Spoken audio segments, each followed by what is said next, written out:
agradeço em primeiro lugar à organização deste colóquio, este trabalho, por trazer este tema e também o convite a partilhar algo deste pensador, deste historiador e também a principal faceta que aqui procuro evidenciar, são possíveis separar, como teólogo também, a Irene Marru. E passo então à comunicação. A presente comunicação pretende apresentar o curso que a Irene Marru faz acerca do tema da predestinação. O seu pensamento reveste-se de importância particular na medida em que é um historiador que escreve sobre teologia. Assim, pode constituir-se como um importante contributo para a reflexão encetada e desenvolvida no presente colóquio. Esta ambivalência entre história e teologia testemunha, antes de mais, a grande importância que ambas as disciplinas têm entre si, constituindo-se como lugares cuja frequentação tornará mais fecundo quer o trabalho do historiador, quer o trabalho do teólogo, sendo Marru um autor que age quer como historiador, quer como teólogo. Depois notas biográficas, a Irene Marru nasceu 12 de novembro de 1904 em Marselha e faleceu a 11 de abril de 77 em Bourg-la-Reine, França. Sua investigação histórica é muito conhecida e abrange muitos temas, dos quais relevamos aquela sobre a antiguidade e o início da medievalidade, portanto, dos séculos IV a VII, a reflexão sobre a teoria da história e, muito especialmente, os estudos em torno de Santo Agostinho. Ensinou a história antiga nas universidades do Cairo, Montpellier e Lyon e, a partir de 1945, história do cristianismo na Sorbonne de Paris. É de sublinhar também o seu grande contributo para a renovação dos estudos patrísticos no século XX, nomeadamente na Sul Haitiana. São bastante relevantes os seus estudos sobre o estatuto epistemológico da história, quer do ponto de vista da sua objetivação nas questões metodológicas, quer a inseparabilidade da leitura histórica da visão do próprio historiador e das linhas que o conduzem. Esta reflexão encontra-se particularmente na obra do conhecimento histórico. Tem especial interesse notar para Marru não é possível separar-se o historiador da pessoa que vive, respira e ama. Desta inseparabilidade está dependente a saúde da própria disciplina científica. Esta saúde, diz Marru, exige da parte do sábio uma certa inquietação metodológica, o cuidado de tomar consciência do mecanismo do seu comportamento e um certo esforço de reflexão sobre os problemas emergentes da teoria do conhecimento implicados por este. Esta mesma consciência está presente quando Marru reflete sobre o perfil intelectual de Santo Agostinho. Diz a respeito do bispo de Hipona: esse especulativo, esse pensador, é também um homem apaixonado, capaz de tantos ardores. A verdade para ele não é apenas objeto de um conhecimento, mas também um objeto de um amor. Agora, ponto 1. Teologia da História de Marru em contexto, como é que ela surgiu. Teologia da História é uma obra de Marru, como é que ela surge. Em 1968, Marru publica a sua Teologia da História. Esta obra tem a sua gênese em 1940 e passa por várias fases. Entretanto, em 1955 é publicada a tradução francesa daquela outra obra, a Teologia da História, de Balthazar. Tradução essa, segundo parece, foi impulsionada pelo próprio Marru. Várias foram as aproximações à temática feitas por Marru em algumas ocasiões, mas desde cedo a importância de Santo Agostinho para o seu pensamento colocou-se também aqui, sendo a obra de referência a Cidade de Deus. Este facto o próprio Marru confessa quando no primeiro capítulo afirma: o que se segue, ainda mais do que o ensaio precedente, origina-se e foi alimentado de uma longa frequentação da obra agostiniana, mais particularmente da Cidade de Deus. Também nesta obra encontramos Marru a trazer à colação aquele princípio anteriormente definido, segundo o qual é inseparável do historiador da sua própria história pessoal. Por isso, afirma também no primeiro capítulo: quem vai falar é somente um cristão sem mandato particular que se interroga sobre o conteúdo da sua fé. Fim de citação. A Teologia da História compreende 43 capítulos, bastante curtos, divididos em duas partes. Na primeira, são desenvolvidos alguns fundamentos de ordem teórica sobre a Teologia da História. Na segunda parte, vários elementos de ordem mais prática. Relativamente à primeira parte, tem especial importância a consciência de que a fé, e podemos mesmo dizer a teologia, é inseparável da história. Ambas encontram-se ligadas desde o início e não se pode conceber uma visão da história separada da fé das pessoas que trilham os caminhos do mundo. Marrou vivenciou o ambiente da Segunda Guerra Mundial e este facto vai ser determinante para a sua visão da história. A conjuntura social e política marcou de uma forma profunda o pensamento do historiador. São os momentos de catástrofe que despoltam a questão sobre o sentido da história e que permitem o homem encontrar-se com os outros. A fé e todos os vínculos são como postos à prova. Mas, afirma o autor, bastava-nos a fé de que Deus existe para não colocar qualquer outra questão e pudéssemos assim passar de forma radical, em paz, pelas vicissitudes da história. Ponto 2. A predestinação entre a história e o sentido. Santo Agostinho é para a Virgem Marrou um verdadeiro guia na leitura e na compreensão da realidade. É também um mestre da arte de bem viver. Com efeito, o estudioso afirma que Agostinho ensina-nos com o exemplo a arte de viver em tempos de catástrofe. É a contextualização de Santo Agostinho no seu tempo que permite a Marrou abordar a atitude do bispo de Hipona a respeito da predestinação. Antes de mais, o tema da predestinação surge no debate com Plágio. Este minimizava a ação divina a respeito da salvação do ser humano, reduzindo tudo a uma ação da vontade humana, a autodeterminação da pessoa e da sua vontade. No confronto da doutrina pelagiana com o pensamento e a teologia de Agostinho, o que se reveste de maior importância é que a doutrina do primeiro contradiz quer a teologia, quer a experiência interior do bispo de Hipona como convertido. Assim, a sua resposta, além de academicamente sustentada e refletida, transporta também um grande cunho pessoal. O contexto de polémica acesa, motivada pela grande capacidade dos seus opositores, levou à polarização de posições.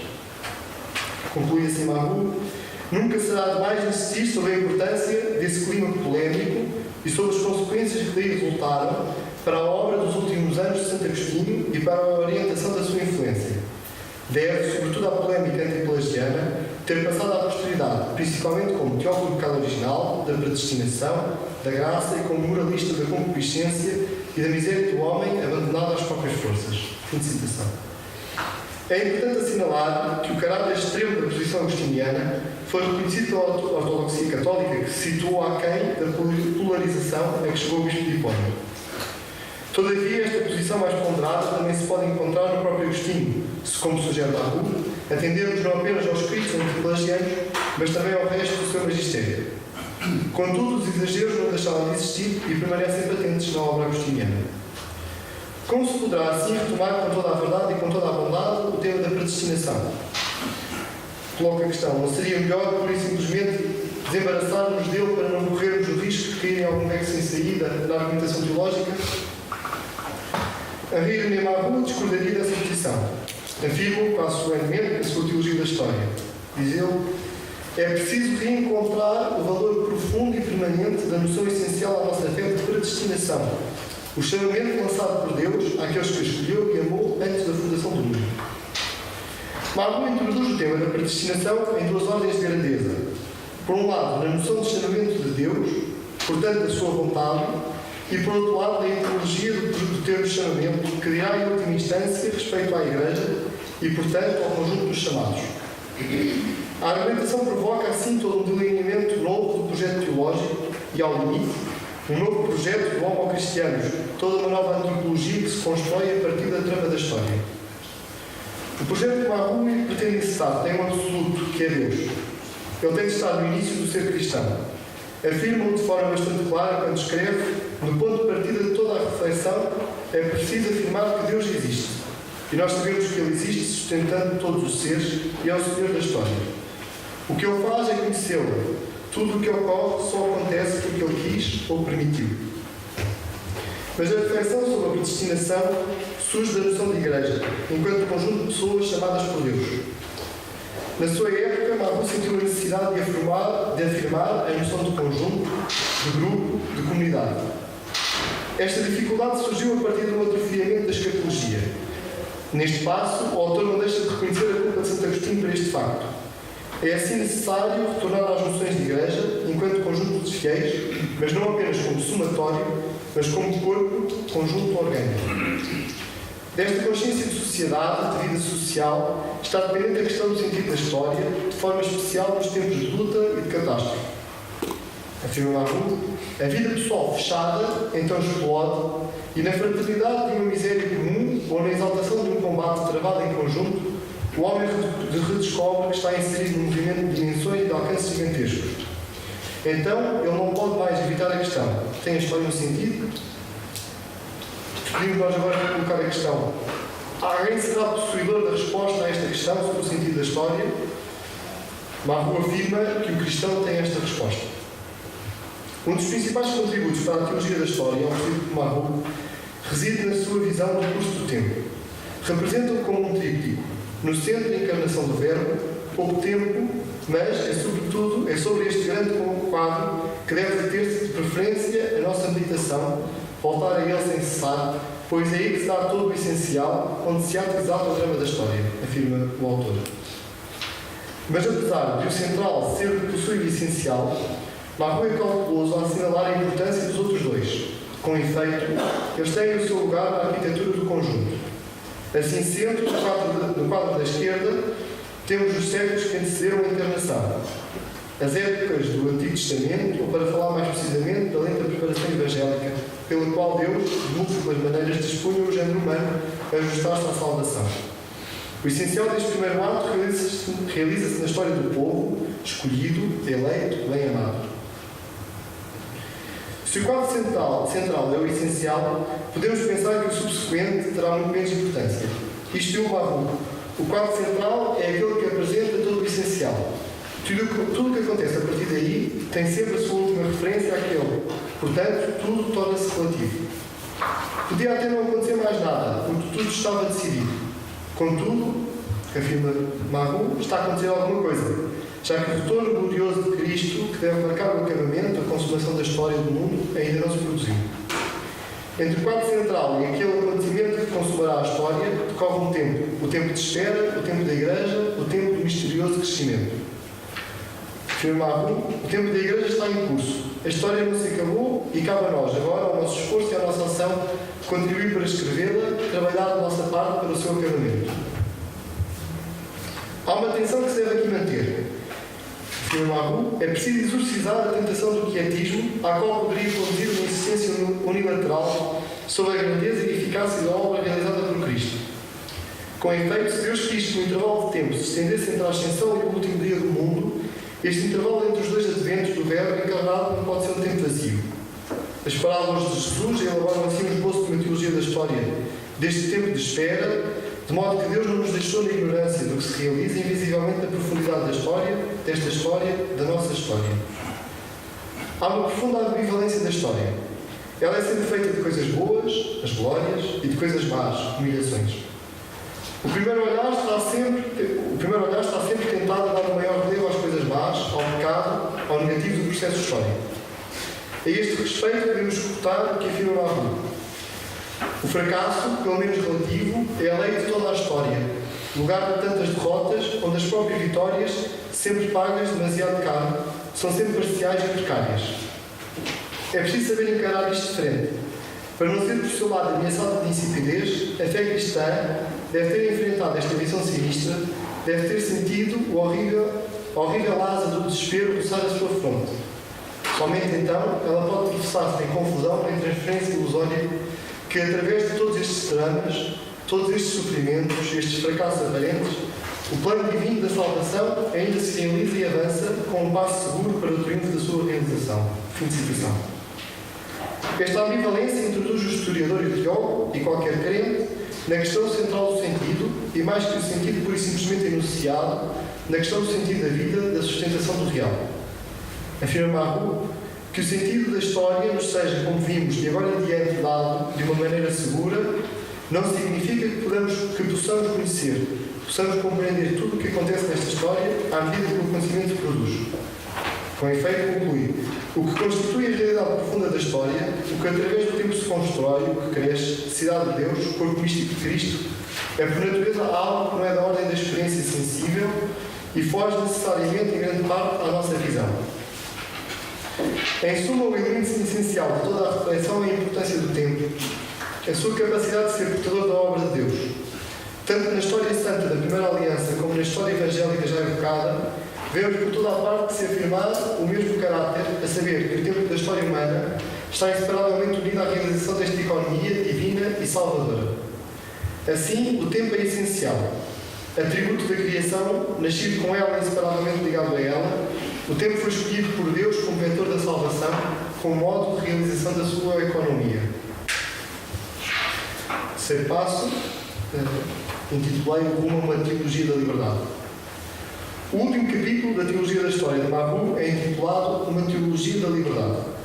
A liberdade e o livre-arbítrio são os temas que automaticamente surgem justapostos à predestinação. Se o ser humano é predestinado, qual o lugar da liberdade? A liberdade é a chave que permite compreender como o ser humano, não obstante a omnisciência divina, é ele mesmo construtor da cidade de Deus juntamente com o seu Senhor. Aqui será importante assinalar os limites a que está sujeito o próprio ser humano, desde a sua corporeidade até aos limites dos níveis de pertença. É aqui que fica clara a tensão entre liberdade e predestinação.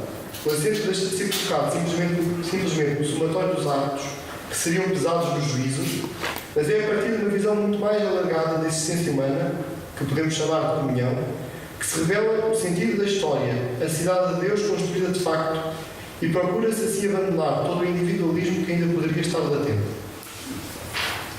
Muitos mitos da antiguidade ilustram bem o que é de facto o duro e decepcionante trabalho de construir a civilização, tarefa sempre inacabada, sempre a retomar. Mas, continua Mahu, esta convicção que extraímos da experiência histórica seria para nós muito mais amarga se não soubéssemos, por outro lado, que a verdadeira história realiza-se invisivelmente através destas vicissitudes, tentativas, traições e fracassos.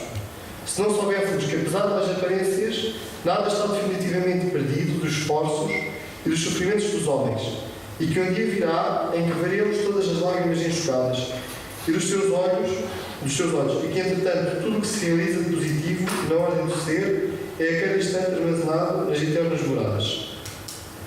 Chegar a esta verdade do curso da história é libertador, mas qualquer quietismo deve ser sempre recusado. O fervor da nossa esperança, afirma Mahu, não está ligado aos resultados empiricamente observáveis da nossa ação, mas à promessa divina. Cada indivíduo tem o seu papel insubstituível. O homem, o mal, o sofrimento que não podemos aguentar mais. É preciso agir, e o que será a ação, senão um esforço para inserir na cidade do homem algo dos valores absolutos que chamamos a verdade, a justiça, a paz, a fraternidade e o amor. Mas em toda a situação, o homem encontra-se sempre imerso numa complexa teia de circunstâncias, motivos e outros indivíduos. Afirma Mahu, a complexidade do real sobre o qual precisamos agir é tal que não é fácil, nem mesmo geralmente possível, medir o alcance exato de uma decisão, de um gesto, de uma ação. Mas até neste contexto é importante que o homem e a mulher cristãos descubram que não estão sozinhos. Até mesmo as divisões que se vivem entre os cristãos são sinal de que ainda estamos na Terra, de que a escatologia que já desponta na vida ainda está limitada à nossa tradição terrena. Assim, afirma irrefutivelmente Mahu, é preciso meditar sempre mais profundamente sobre a relação estreita que liga o mistério da história ao mistério da nossa liberdade. O Criador quis dotar o homem deste tributo essencial que se constitui a nossa honra e a nossa grandeza. A fé não nos livra do fardo, às vezes temível, que é a liberdade. Mas o homem não está sozinho. O cristão sabe, além disso, afirma Mahu, que ele não está limitado apenas às suas forças. Saberá fazer com que entre em jogo o recurso da graça e esperar do Espírito o dom do conselho.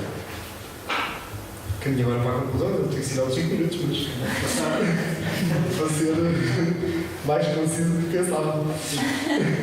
O caminho que nós percorrido até aqui visou evidenciar os aspectos centrais para a compreensão do tema da predestinação em Henri Mahu e alguns desafios que podem decorrer da sua reflexão. É, antes de tudo, uma reflexão de um historiador embrenhado em temas teológicos, que da sua experiência como historiador lança um olhar teológico sobre a história. A predestinação permanece uma questão que se coloca hoje à teologia. Como notámos, Mahu representa uma verdadeira reconfiguração da questão, quando, fazendo como que o exame crítico da posição de Santo Agostinho, reconduz nos dois vetores evidenciados. Por um lado, a predestinação visa o Cristo dos totos, todo o corpo eclesial e, portanto, as dificuldades devem ser ultrapassadas, compreendendo o aspecto social que identifica ou deve identificar a vida cristã. Por outro lado, o primato absoluto de Deus como pedra basilar, que identifica a visão cristã do mundo e da história, e por isso a constatação de que a fé cristã tem relevância para a realidade, para a construção concreta do mundo e da cidade de Deus, futura e já presente. Devemos sublinhar que a questão da predestinação não foi posta de lado, não foi esquecida nem secundarizada. É um tema com direito de cidadania na teologia e na história. É uma visão que transforma a própria realidade. É diferente da construção da história por quem crê na predestinação do que por quem não crê.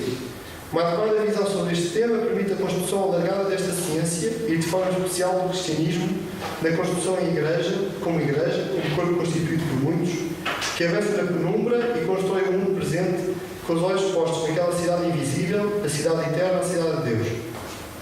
A predestinação não livra a pessoa da liberdade. E se é predestinada, é porque é chamada a fazer a diferença neste mundo, a construir e fecundar a cidade terrena por valores evangélicos. Obrigado pela atenção.